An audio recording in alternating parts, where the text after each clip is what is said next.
I'm with Tom Phillips at a terrific event organised by Kent Connects, which is about how we can use technology to improve neighbourhoods, engage the community, and so on and so forth.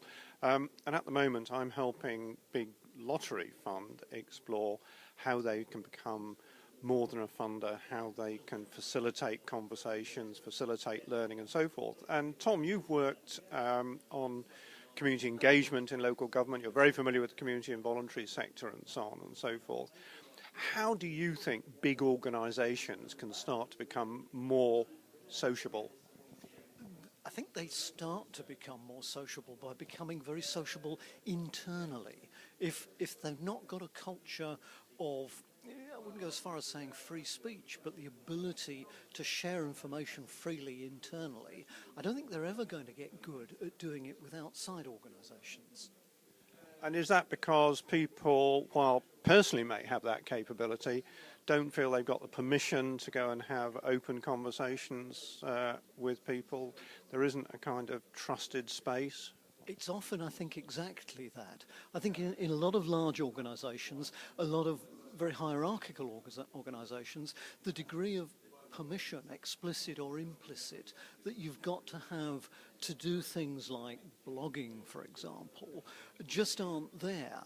So if you're an organisation that is thinking about blogging to the outside world about what your activities are about, but your staff, your managers don't blog to the rest of the organisation, I think you start from a handicapped position.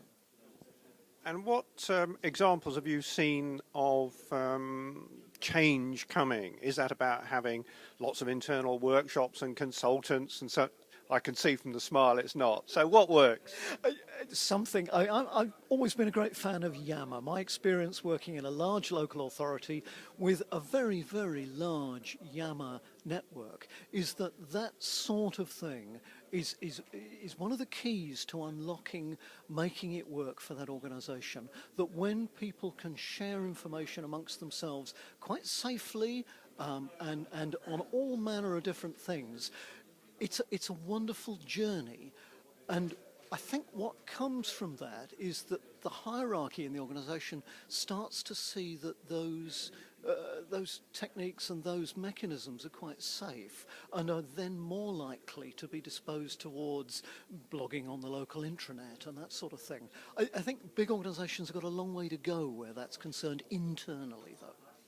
And Yammer is a bit like private Twitter with no limits on the length of messages. It's got other facilities as well. But why is it different from intranets, excellent tools like Basecamp or Huddle or Central Desktop? What's the difference? You're amongst friends is one of the differences, I think. It's by and large, it's internal. You can create groups that go external, but it's internal and you're largely on safe ground. I think there's implicit house rules there that you're not going to be maligning your management, but there isn't anywhere to hide. You're not hiding behind an avatar. You're really you.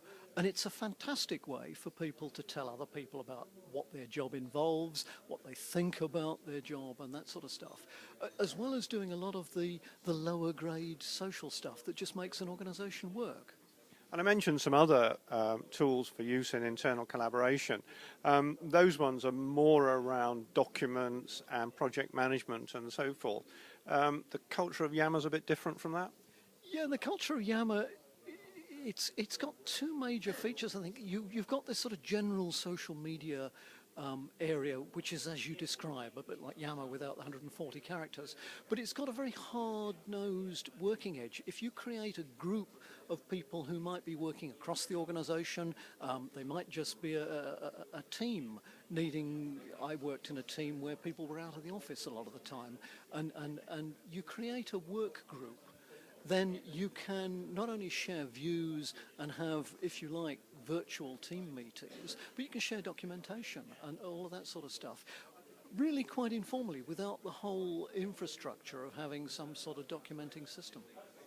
So whether it's Big Lottery Fund or any other big organisation thinking about we want to go and have different kinds of conversations with people, it sounds like model that inside. Get comfortable with doing it. Splash around in your own pool. Absolutely. I think that's the way to start, is to do it in-house. It's safe.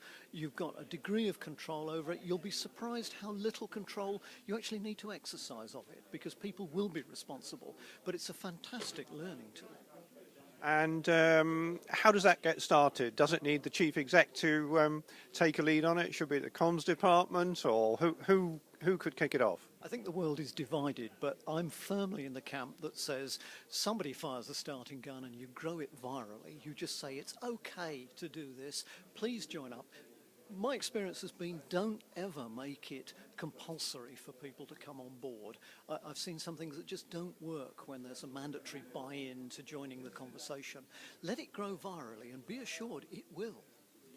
Recently, been some good research pathways through participation about the ways in which volunteers follow their enthusiasms. And if they're told by politicians or other people, you've got to do this, it doesn't really work. So is it the same thing?